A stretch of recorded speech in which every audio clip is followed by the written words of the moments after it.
Hey guys, just wanted to come at you real quick. I'll give you an intro to the video that you're about to watch. I know I told you before at the very beginning that we would do some DIY stuff. So finally got around to it. This is a DIY on a rod holder that I built and works out great. Used it, holds 6 rods, and I mean holds them good. It don't go nowhere. I've pulled on it, I've tested it. I haven't had a fish test it yet, but I know from what I've done, I mean, it is awesome. You know, if you've got any ideas if you want to share with it about how to build them, or if you want questions, if you want to ask me how to, just shoot me a message. I'll be more than willing to help you out with it. But hope you enjoy.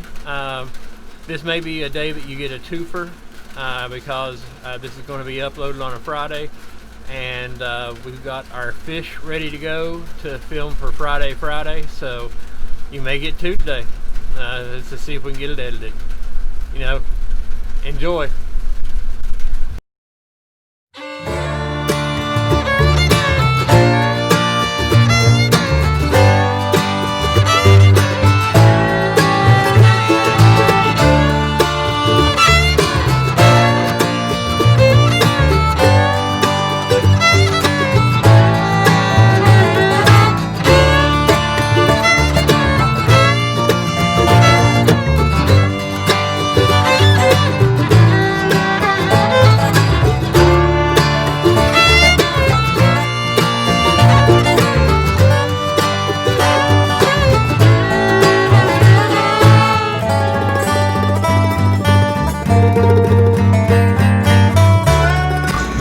Some big cat daddy.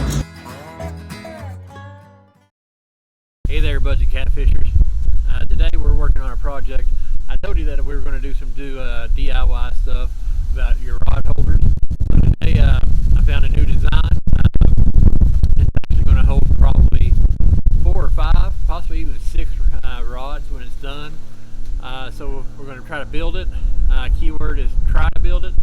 And then after we got it built, we'll talk about the cost of it and talk about tools and everything. So just kind of bear with me as we get this thing started, and we'll try to see what we can do. Tools that you're going to need, like with any build, you're going to need a tape measure. Always good to have a pin of some kind, and I seem to have misplaced my pin. But of course I don't have it, so yeah, well, I had to go get that. But you're also going to need a way to cut your PVC. There's multiple ways. If you're building like one of the smaller ones like you see me out with when I'm at the lake, easy enough way of doing it is they make this little tool right here. It's a little PVC pipe cutter. You can pick that up for like $14 or $15, but you can use a hacksaw just as well. A miter box works just the same. However, with this build, we're going to do it. We're actually going to use about 1 inch and I think we're using 1.5 inches, or 1.25 inches actually. So this won't work for it. They make bigger ones than this that will actually cut it, but you're talking about I think it's $25 for that tool. When I have stuff at home that will work just as well. I don't know if you can see it in this shot, but you'll see it eventually. I'm not going to use it. Basically, I'm just going to use my miter saw and to do it. Like I said, again, you can use a hacksaw or a miter box, but I'm just going to use my miter saw. That'll make it probably a whole lot quicker and a whole lot easier. So one of the first things you got to do with any build, you're going to have to figure out how long and how big the pieces are going to need to be. Usually with a lot of these things that you find online, they'll actually tell you how long each piece needs to be. This one is a little bit different. It didn't, so we're going to have to kind of eyeball it and judge it ourselves. So that's where things could get a little bit of fun. So well, I'm going to go get my marker, hang tight, and we'll come back and we'll start trying to ballpark some measurements and see what we can come up with. Alright, so got my marker, and my printer is out of ink, or else I'll print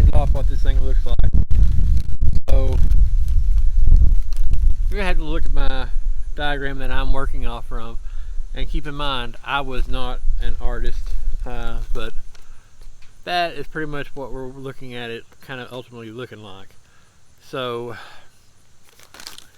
I'm going to ballpark and say that the way it's going to work is you're going to have your elbow, we're going to start at the corners and work our way in and up. So that's your corner. You're going to have a joint before you get to your first tee. So I'm going to say let's cut it at 9 inches. I mean, we're going to lose about 2 3/4 inches, something like that, by the time they go down inside of each other, but that's okay.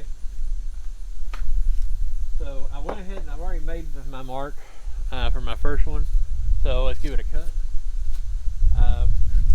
I guess I should give a disclaimer, you know, if you're going to cut things, always make sure you wear safety glasses. I don't have them.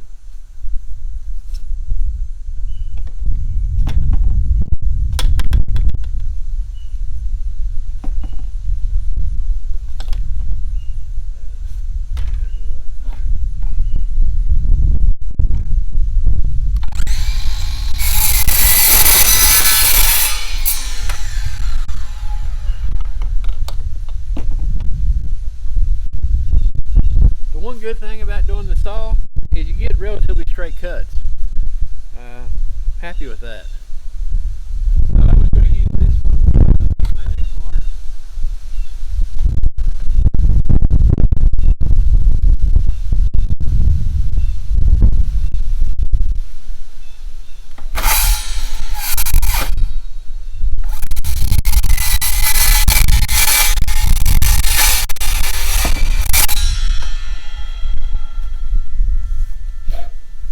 So there's my first two pieces. When it's all said and done, you are going to want to glue these together, but for the purposes of getting everything put just for the start with, we'll go ahead and do it this way. So what I want to do right now, I'm going to kind of shut up and let this thing run, and we'll go from there.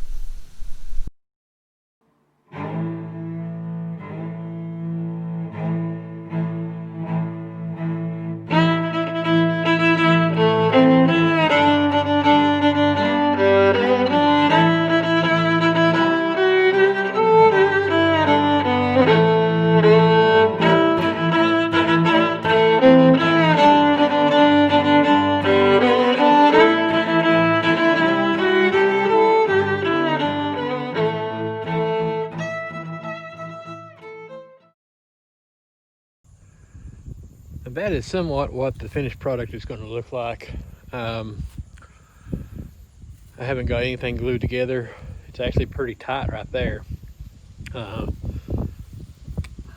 may play with it just a little bit before I actually do glue it, just because the glue is going to take forever to get it aligned, and then when you do get it aligned, that glue is going to set in no time. So that'd be fun.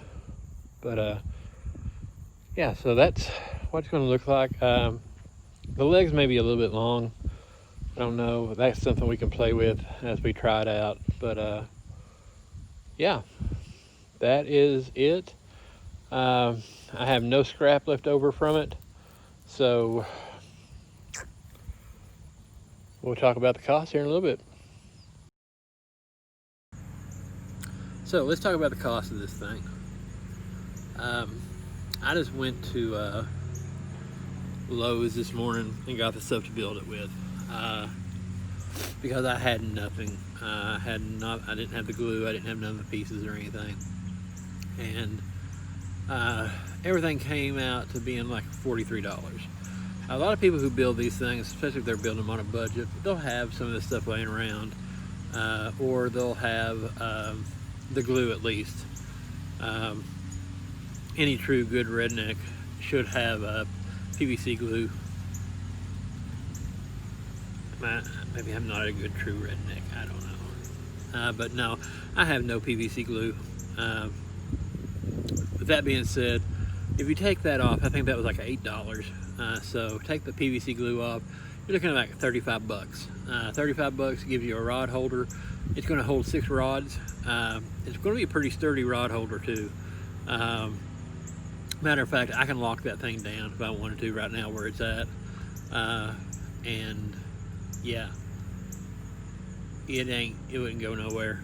Um, I don't know what size fish it would take to do it, uh, or what the circumstances would take, for it to get a pole. I don't even know if we could drag it in the water. And then even then, you can find a ways around that. Simply tie you a rope onto it, like some kind of a string, and then run that back to something and anchor it. That way, you're not going to get the whole thing going into the water. But I don't, like I said, the way it's designed is, as it pulls down on that rod, it's going to drive those legs into the ground. Maybe if you're on ice or something slick, maybe then you're looking at a problem. But other than that, I don't see it being a problem. But with that being said, if you go to Walmart, and I'm not even going to say that because if you're at Cave Run Lake, I don't know how it is in most places, but Cave Run Lake, the ground is like way too hard there in most places to get one of those that stick into the ground to work. So this is one of those that just sits on top. And that's what you're going to need. I don't know, it's hard to find those to actually buy them out. So 9 times out of 10, you're going to have to build them, or you use your tackle box or something like that. This is sets them up higher and gives you more of an angle, and it should be more sensitive. So everybody's entitled to their own thoughts on it. I think it's pretty good, or I wouldn't have wasted time building it and showing you guys, how it's done, what it looks like, any of that. Now I know I didn't show you step by step, but it's pretty simple. And you can make it any way you want to. You see the basic design. Just go back and look at the picture, and toward the end of the video, or at the end, I'll take a still picture and let you all see it again. And you can just look off from it. I had nothing to go by other than a picture. And you can take that and make it as many rods as you want. You can take it down to just like 3, leave it at 6. I don't know if I want to go any more than 6. To be honest, it being 6 was an accident rather than intentional with that. So, but I think it's going to work good. I can't wait to try it out. What I may do is I may go drill me some holes into it and get me like a little bolt and drop in and to kind of lock it. Since I'm not going to, since I'm not going to actually glue it, that might be the best thing to do. So we'll see. I'm going to play with that. I think I like that better than I do my original design. Am I going to do away with the original design? No. As a matter of fact, like I said, Lord willing, I plan on going to the lake tomorrow. The kids actually start back to school tomorrow, so my plan is to drop them off and hit the lake. Their drop-off time is like 7:50. I figure by the time I get them dropped off, it'll be about roughly 8 o'clock. By the time I get to the lake, you're looking probably about 8:30, depending on where I want to go. So yeah, I'm going to try to give it a try tomorrow. I don't know if I get a chance to. Yeah, I should be able to get some holes drilled and at least put a screw into it before then. And you'll hopefully get a look at it, and if not, I'll just kind of update and let you know what it does look like. But yeah, I think that's about it for this one. At some point, we'll go back in and we'll look at doing the other simpler design like my first one. But I think for now, everybody, for the most part, should be happier with that design. It's going to cost a little bit more, but if you take into factor of only doing three rods, you could probably get by with just one 10-foot section.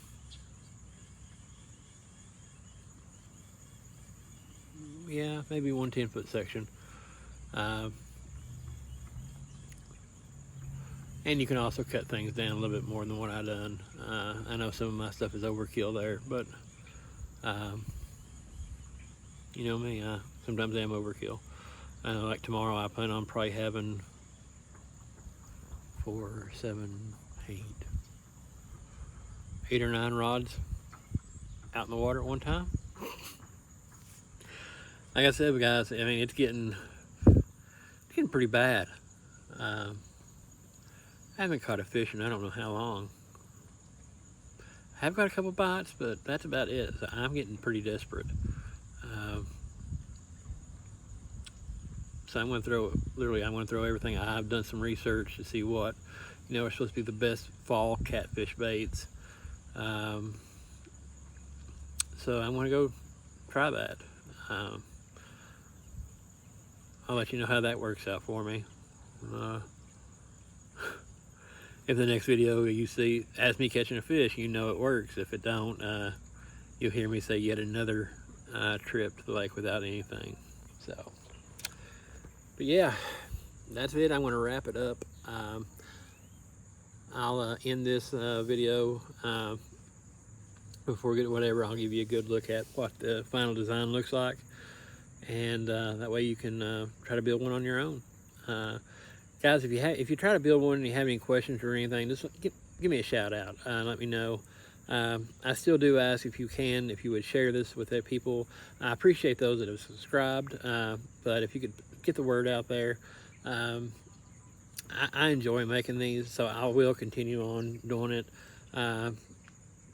It's just, I have a dream. And I'd like to see that dream, fulfilled. I enjoy doing this. I'm starting to get to the point where I'm doing it with my kids, and they're enjoying it. So I'd like to see how much we can get out there. So hit the like button, subscribe to it, share it with people, spread the word. We ain't nothing fancy. I've been known to go through the drive-thru and look at people in the drive-thru and at the window and go, hello. So I mean, come on, I ain't fancy. I'm just straightforward on things, so I appreciate it, guys. Hope you enjoyed it. Be back with you at some point, at least hope you have Friday with our Friday with Wood Booger and Jethro. So guys, until next time, keep those lines tight, and God bless y'all. Have a good one. If you like my daddy's video, hit like, subscribe, and leave a comment.